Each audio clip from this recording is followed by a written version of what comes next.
नमस्कार विद्यार्थी मित्रों। आज हम अंग्रेजी माध्यम के हिंदी लोक भारती विषय के कविता क्रमांक 11 जिसका नाम है, शीर्षक है कृषक ज्ञान, हम इस कविता का अध्ययन करने वाले हैं। सर्वप्रथम कृषक गान, इस कविता के रचनाकार दिनेश भारद्वाज जी हैं। हम इनका परिचय लेंगे। दिनेश भारद्वाज का जन्म 1943 में मुरैना, मध्य प्रदेश में हुआ।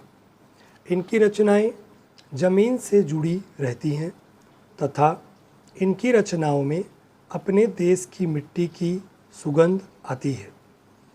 इनके द्वारा रचित कहानियाँ, कविताएं, पत्र, पत्रिकाओं की शोभा बढ़ाती रहती हैं।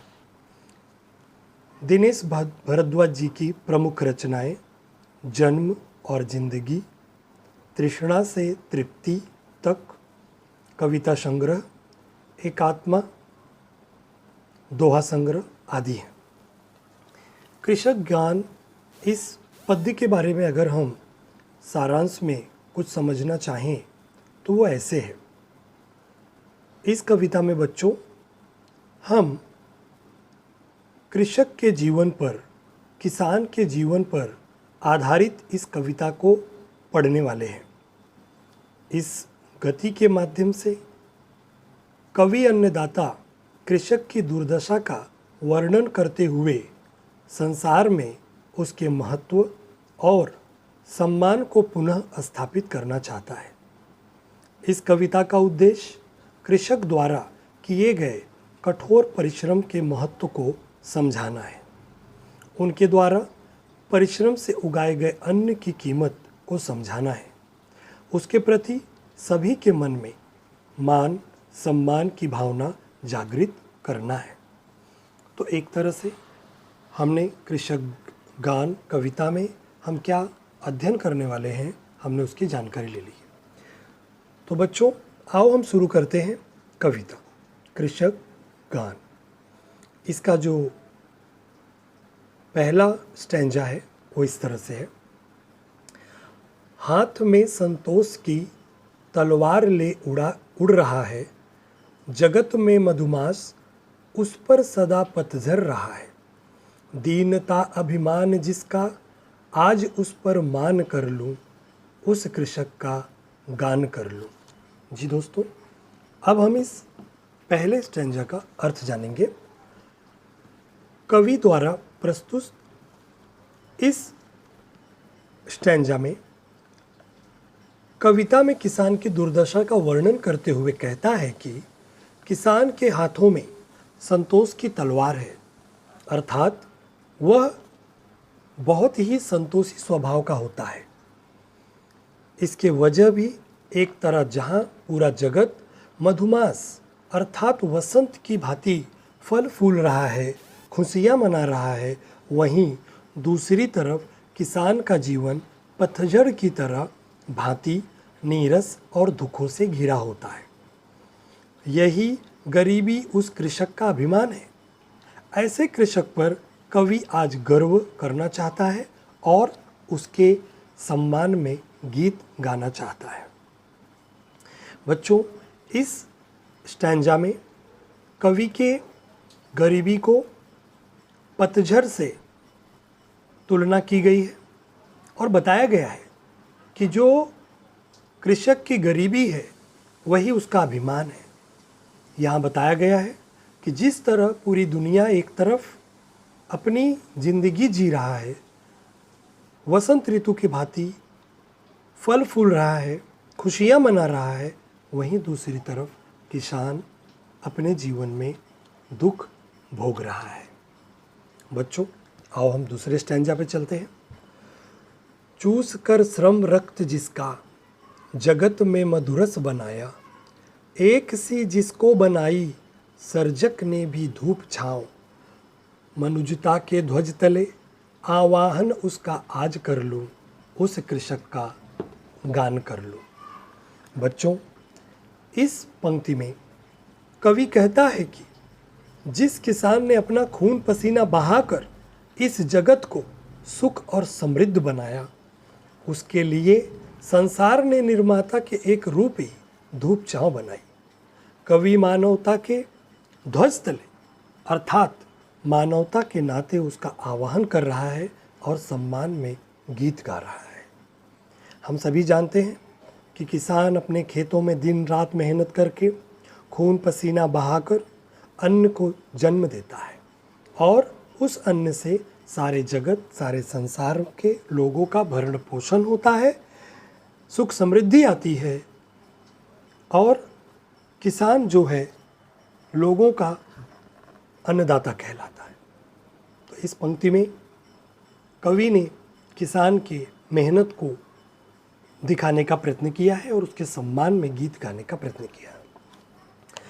तीसरी पंक्ति, विश्व का पालक बन जो अमर उसको कर रहा है, किंतु अपने पालितों के पद दलित हो मर रहा है।